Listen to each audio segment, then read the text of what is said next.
Hello student, good evening to all of you students. आज के class में हमें अपने टेक्सटाइल ब्रांच की जो शुरुआत करनी थी वो है परिसज्जा, जिसकी इंग्लिश होती है फिनिशिंग। पिछले क्लास में आपने पढ़ा था कि जो अपना टेक्सटाइल था इसमें जो संरचना आपको बताई गई थी, रेशा, धागा, कपड़ा और पहनने योग्य कपड़ा। तो रेशे से धागा आपने बनाया, धागे से कपड़ा बनाने के लिए आपको बुनाई की प्रक्रिया करनी थी। उस टॉपिक को आपने कवर कर लिया। जब कपड़ा बन के तैयार हो जाता है, बन जाता है, यानी कि बुनाई कर दी गई होती है, तो करघे पर से जो उतरा हुआ कपड़ा है वो आपको बताया गया था, उसे ग्रे गुड्स के नाम से जाना जाता है। तो अब ये एक भी नॉर्मल कपड़ा है जो मटमैले पीले रंग का होता है। तो अब इस पर कुछ परिसज्जा की जाएगी। उसका कुछ महत्व भी होता होगा कि आखिरकार कपड़ों पर परिसज्जा क्यों की जाती है। आपके एग्ज़ाम में चाहे जो भी होम साइंस से रिलेटेड टीचिंग का एग्ज़ाम है, सभी एग्ज़ाम में सबसे ज़्यादा अगर कहीं से क्वेश्चन पूछा जाता है वो होता है आपका फिनिशिंग के टॉपिक से, यानी कि परिसज्जा के टॉपिक से क्वेश्चन पूछा जाता है। हार्ड था कौन सा टॉपिक ज़्यादातर? बुनाई का, वीविंग का टॉपिक जो है बहुत ही हार्ड था। लेकिन ये जो आपका फिनिशिंग है थोड़ा इंटरेस्टिंग भी है, अच्छा भी है पढ़ने में। अगर आप ध्यान से एक बार सुनते जाएंगे तो आपने आसपास की चीज़ें जो दैनिक जीवन में देख रहे हैं वहाँ से अगर रिलेट करके, संबंधित करके, जोड़ करके अगर पढ़ेंगे तो आप आसानी से उसको समझ पाएंगे। तो चलिए अपनी क्लास की हम शुरुआत करते हैं। इसके पहले ही आपको बता दें कि ज़्यादातर क्वेश्चंस पूछा जाता है स्टूडेंट के द्वारा कि क्लासेस आपकी कब चलती है। तो हर शाम को 7 बजे आपकी क्लासेस चलती हैं और इस क्लास में जो आपको क्लास दिया जाता है यूट्यूब चैनल पे, इसके डिस्क्रिप्शन बॉक्स में आपको टेलीग्राम का लिंक दिया गया है। कोई भी इन्फॉर्मेशन होती है तो वहाँ पे आपको इन्फॉर्म कर दिया जाता है।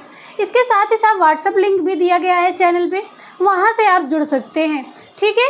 और फिर अगर आपको डिस्क्रिप्शन बॉक्स में अगर नहीं भी मिल रहा है लिंक, तो आप चैनल को जब विजिट करेंगे, ज्योति एकेडमी चैनल को विजिट करने के बाद जब प्रोफाइल को ओपन करते हैं तो वहाँ पे भी आपको जो है इस क्लास में जो टेलीग्राम लिंक किया गया है वो लिंक आपको मिल जाएगा, ठीक है। तो चलिए देर ना करते हुए अपनी क्लास की हम शुरुआत करते हैं। सबसे पहले हम बात करेंगे कि फिनिशिंग आखिरकार क्या चीज़ है। फिनिशिंग परिसज्जा, यानी कि जो नॉर्मल कपड़ा में बुनाई के बाद प्राप्त होता है, अब हम क्या करते हैं उसकी परिसज्जा करते हैं। परिसज्जा का मतलब होता है सजावट करना, सजा देना, जिससे कि क्या हो सके कि जो वस्त्र हमें ग्रे गुड्स के रूप में प्राप्त हुआ था, यानी कि करघे पर से उतरा हुआ कपड़ा जो मटमैले पीले रंग का था, उस कपड़े को हम क्या करेंगे कि अच्छे से उस पर कुछ ऐसी चीज़ें करेंगे जिससे कि वो लोगों को अपनी तरफ आकर्षित कर सके, कपड़े का महत्व बढ़ सके, उसके रख रखाव को बढ़ाया जा सके, उसकी गुणवत्ता बढ़ सके, उसकी कार्य क्षमता बढ़ सके।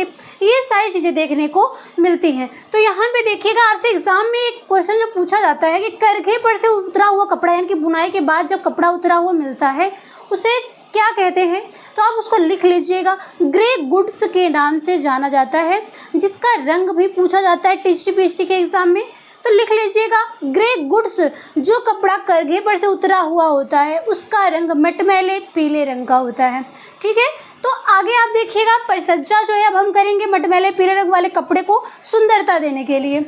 इसके महत्व को पूछा जाता है एग्जाम में आपके टीचर में कि जो परिसज्जा है आखिरकार इसका महत्व क्या है। तो देखिएगा वस्त्रों का आकर्षण बढ़ाने के लिए, उसकी उपयोगिता को बढ़ाने के लिए, उसमें कुछ विभिन्नता लाने के लिए। नॉर्मल बुनाई के बाद करघे पर से कपड़ा उतरा हुआ है, आधार के रूप में कोई नॉर्मल सा ही दिख रहा है कपड़ा, लेकिन जब आप उसको सजावट करते हैं विभिन्न प्रकार से तो आपको अलग अलग प्रकार के कपड़े देखने को मिलते हैं। तो यहाँ पे कपड़े में क्या है, विभिन्नता ले आने के लिए, उसके वजन को बढ़ाने के लिए। आपने रेशम के टॉपिक में पढ़ा था ना कि उसमें से गोंद वगैरह जब हटा दिया जाता है तो क्या होता है, उसका वजन घट जा रहा है। तो इस प्रकार से जब हम परिसज्जा करते हैं तो परिसज्जा के द्वारा वस्त्रों का वजन भी हम बढ़ाते हैं। उसमें स्टोन वगैरह जो इतना लगाया जाता है सजावट के लिए, वो सभी कितने वजन हो जाते हैं। कढ़ाइयाँ जो एम्ब्रॉयडरी की जा रही है उनके द्वारा कितने ज़्यादा वस्त्र जो है वजन हो जाते हैं। तो ये देखिए वजन बढ़ाने हैं तो उसकी गुणवत्ता, उसके गुण को बढ़ाया जाता है, उसकी कार्य क्षमता जो है वो बढ़ जाती है। इसके बाद रख रखाव में भी आसानी होता है। इन्हीं पॉइंट्स को ध्यान में रखते हुए वस्त्रों पर क्या की जाती है, परिसज्जा की जाती है। तो जिस प्रकार से क्वेश्चन होगा उसी के अकॉर्डिंग आप इस टॉपिक में से इनमें से उसका जो है ऑप्शन सिलेक्ट कर लेंगे।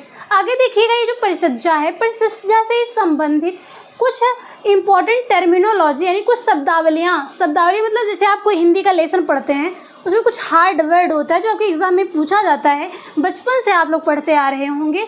तो उसी प्रकार से जो शब्दावली हिंदी की किताबों में, इंग्लिश में, संस्कृत में सब जगह दिया गया होता है, उसी प्रकार से आपके टेक्सटाइल में भी कुछ टर्मिनोलॉजी शब्दावलियाँ दी गई हैं जो आपके एग्ज़ाम में बहुत ही इंपॉर्टेंट रोल अदा करता है और यहाँ से क्वेश्चन बहुत ही ज़्यादा पूछे जाते हैं।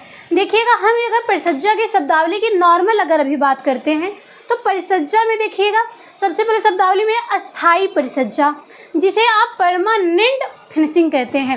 फिनिशिंग का मतलब होता है परिसज्जा, परमानेंट। ये कोई भी चीज़ परमानेंट हो गया, आप लोग हमेशा अपने दैनिक जीवन में यूज करते हैं इस वर्ड को। परिसज्जा के लिए नहीं, कोई भी चीज़ अगर अस्थाई हो जाती है तो आप कहते हो वो चीज़ परमानेंट है, को टेम्प्रोरी नहीं है, यानी कि परमानेंट है, अस्थाई हो चुकी है। इसके बाद है अस्थाई परिसज्जा, ऐसी सजावट, ऐसी परिसज्जा जो अस्थाई ना हो बल्कि वो क्या हो, टेम्परेरी हो, तो क्या है अस्थाई परिसज्जा। फिर है टिकाऊ परिसज्जा। टिकाऊ परिसज्जा का मतलब है ड्यूरेबल फिनिशिंग। नवीनीकृत परिसज्जा, रिन्यूएबल फिनिशिंग। मिल परिसज्जित वस्त्र, मिल फिनिश्ड फिनिशिंग।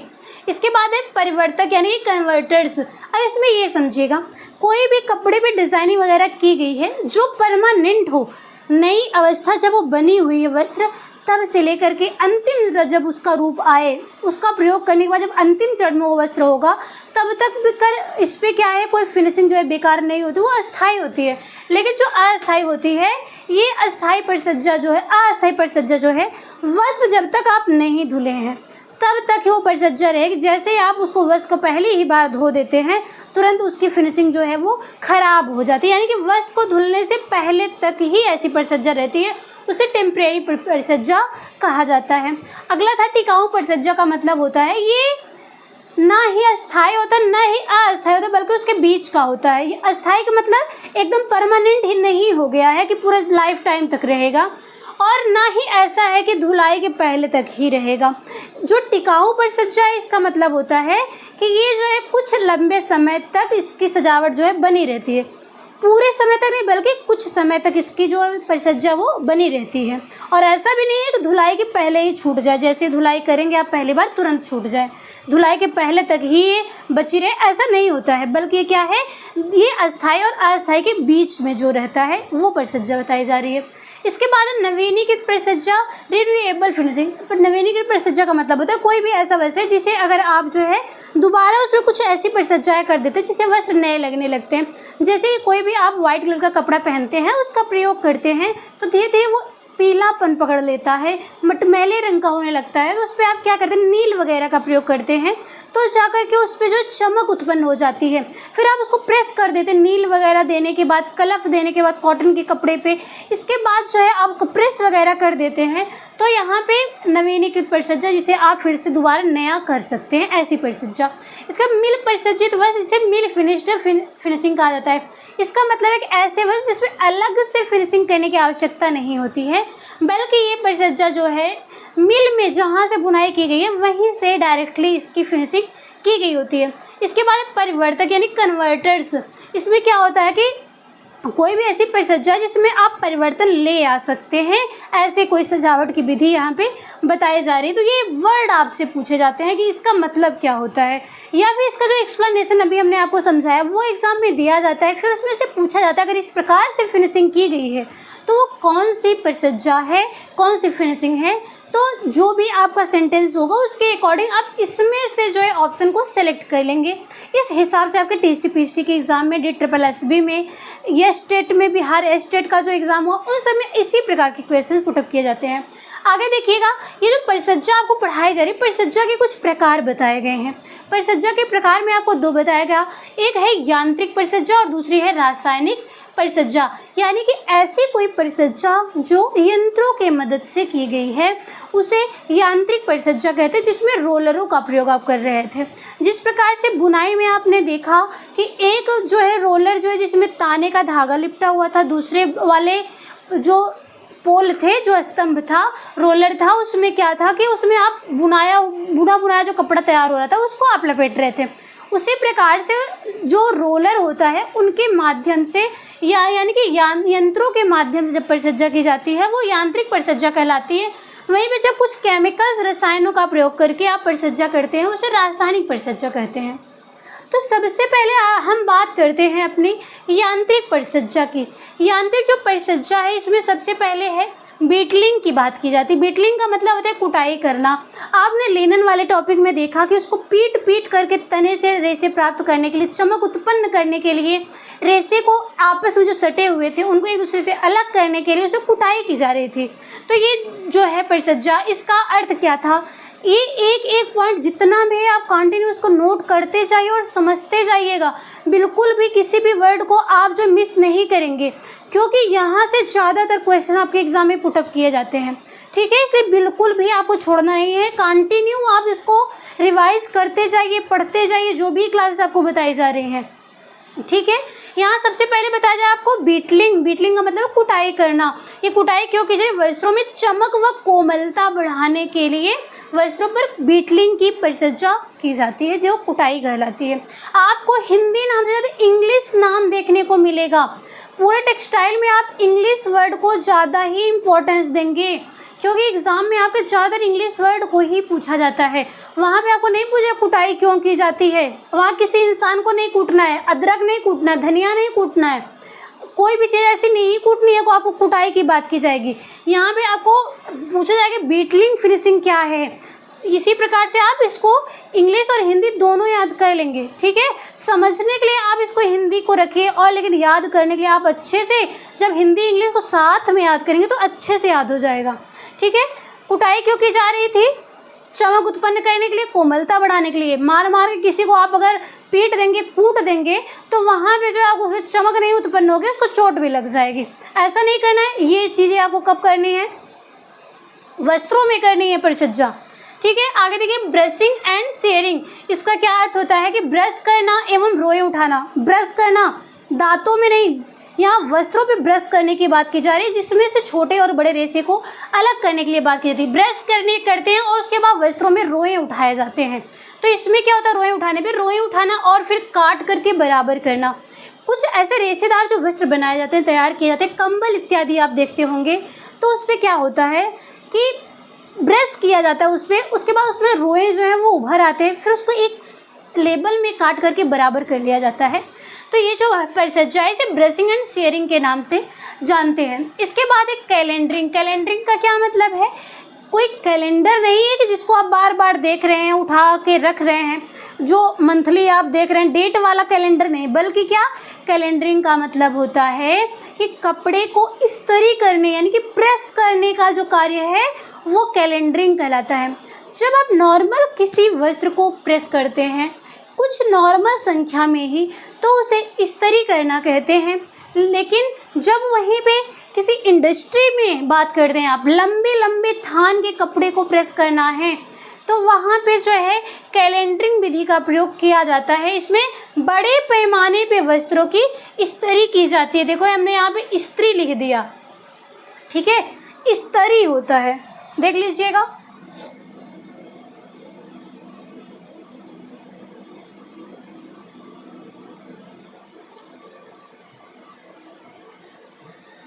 यहाँ पे देखिएगा,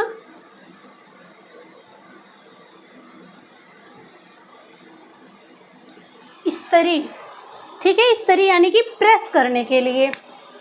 बड़े पैमाने पे वस्त्रों को इस्त्री यानी कि प्रेस करने के लिए, जब बड़े पैमाने पे आप वस्त्रों को प्रेस करते हैं उसे कैलेंडरिंग कहा जाता है।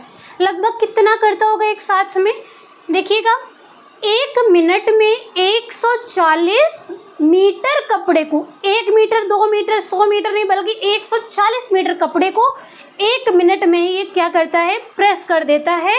तो इस प्रकार से लंबे प्रोसेस जब करने होते प्रेस करने के लिए वस्त्रों को, तो वहाँ पे कैलेंडरिंग शब्द का प्रयोग किया जाता है।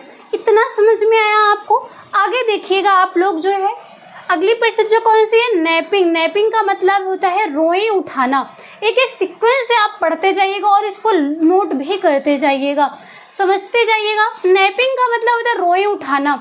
यहाँ पे आपको वर्ड मीनिंग बैठ कर नहीं याद करना है घर पे जाके, बल्कि क्लास में ही आप अगर कंटिन्यू अच्छे से समझ रहे हैं तो आपके लिए बहुत ही बेहतर होता है। आप उसको नोट करते जाएंगे, पेन आपकी चलती रहेगी तो और बेहतर याद होता है।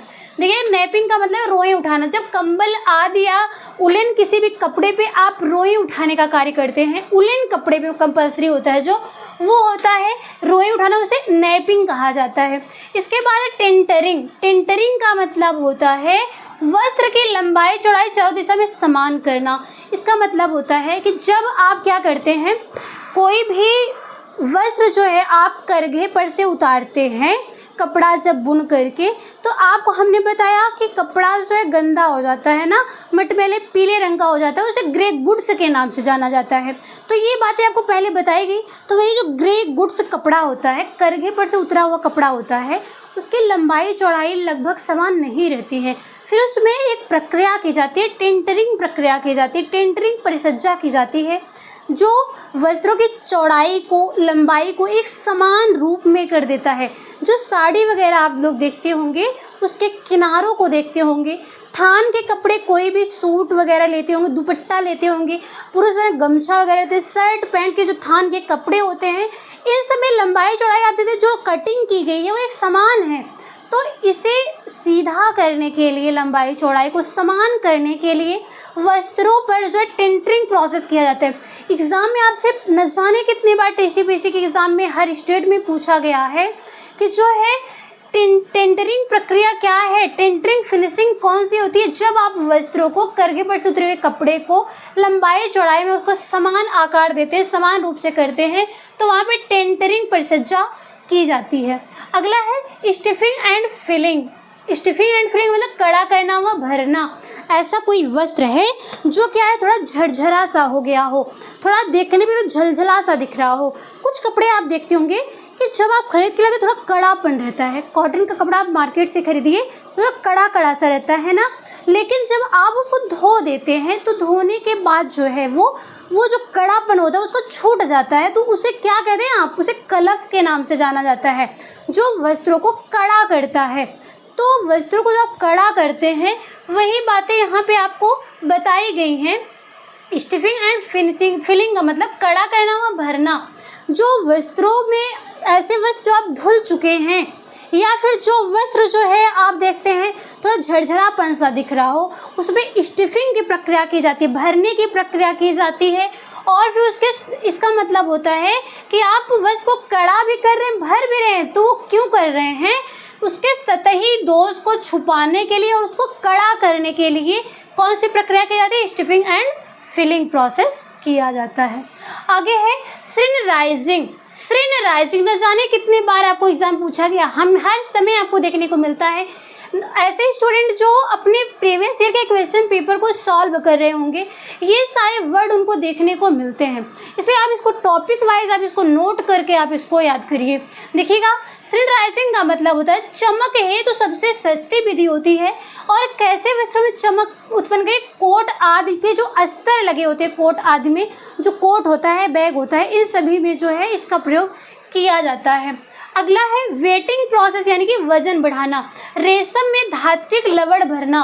ऐसे जो रेशम से बने हुए वस्त्र हैं उसमें कुछ धातु जो होते हैं, धातुएं होती हैं, उनसे लवण जो होते हैं उनको भरा जाता है। यानी कि वस्त्रों पे जब गोंद वगैरह आप हटा दिए थे धागा बनाने के लिए, तो वहाँ पे वस्त्र जो हल्का हो गया, तो अब उसको वजन देने के लिए उसे कुछ धात्विक लवणों का प्रयोग किया जाता है। तो इस प्रकार की जो परिसज्जा होती है उसे वेटिंग फिनिशिंग के नाम से जाना जाता है। अगला है क्रैपिंग। आपने बुनाई में भी क्रेप को पढ़ा है, जहाँ पे ऐंठन युक्त कपड़े का धागे का प्रयोग करके आप जो है वस्तु को तैयार करते थे, जिसकी सतह जो है वो खुरदरी सी रहती थी। तो यहाँ पे क्रैपिंग जो है परिसज्जा में भी आपको बताया गया है। वस्त्र की सतह पर चुन्नट डालने के लिए आप लोग जो कुछ समय पहले कुछ साड़ियाँ, दुपट्टे, गाउन वगैरह देखे होंगे, जो देखने में ही आपको वस्त्र जो है वो टेढ़ा टेढ़ा सा लगता था, चुन्नट सा पड़ा हुआ था। आप उसको कितना भी प्रेस करते लेकिन वो हटता नहीं, क्योंकि वो परमानेंट प्रेस था, परमानेंट उसमें सिकुड़न दिया गया था। तो ये प्रक्रिया जो है आपको उसमें जो परिसज्जा की गई थी, परिसज्जा के साथ ही साथ कर दी गई थी और यांत्रिक विधि से की गई थी, इसलिए वो जो परमानेंट आप उसको देख रहे थे, कितना भी आप उसको प्रेस करते लेकिन फिर भी वो साड़ी, वो दुपट्टे, वो गाउन वगैरह जो कपड़े थे फैशन में आए हुए थे, चलन में थे, वो सब जो है इसीलिए छूट नहीं रहे थे, आप कितना भी उसको प्रेस कर रहे थे। तो यहाँ पे उसमें जो कौन सी परिसज्जा की गई थी, क्रैपिंग परिसज्जा की गई थी। यह वस्त्रों की सतह पर चुन्नट डालने के लिए प्रयोग किया जाता है। अगला है एम्बोजिंग यानी कि नक्काशी करना। ऐसे कुछ वस्त्र आप देखे होंगे जिसमें बुनाई के साथ ही साथ उसमें जो उभार था। ऐसी परिसज्जा जिसमें आप अलग से वस्त्र में कढ़ाई ना करके बल्कि बुनाई के साथ ही साथ ऐसी परिसज्जा कर देते हैं यंत्रों के माध्यम से, जिससे कि उसकी सतह में ही उभरी हो, उसकी सतह ही उभरी हुई आपको दिखाई दे, अलग से कढ़ाई वगैरह करने की आवश्यकता नहीं पड़ती है। यानी कि ये जो उसमें परिसज्जा की है वो क्या है, नक्काशी या एम्बोजिंग कहा जाता है। उभरी हुई सतही डिज़ाइन या फिर सुंदरता बढ़ाने के लिए ऐसे परिसज्जा का प्रयोग किया जाता है। आगे सेन्फोराइजिंग, एग्जाम में आपसे बार बार पूछा जाता है और ये वर्ड हमने आपको कॉटन वाले टॉपिक में भी बताया कि सेन्फोराइजिंग जो है ये सूती कपड़े में, कॉटन से बने जो कपड़े हैं इन पे जो है ये एक व्यावसायिक चिन्ह है। इंडस्ट्री में जब कपड़े तैयार किए जाते हैं बड़ी मात्रा में तो वहाँ पे ऐसे चिन्ह का प्रयोग किया जा रहा है, जिसे देख करके लोग ये समझ जाते हैं कि ये जो वस्त्र है ये सिकुड़ेगा नहीं। आप लोग देखते हो कुछ कॉटन के वस्त्र जो धोने के बाद तुरंत सिकुड़ जाते हैं और कुछ ऐसे भी होते हैं जो सिकुड़ते नहीं हैं और उसमें कुछ लेबल लगा होता है।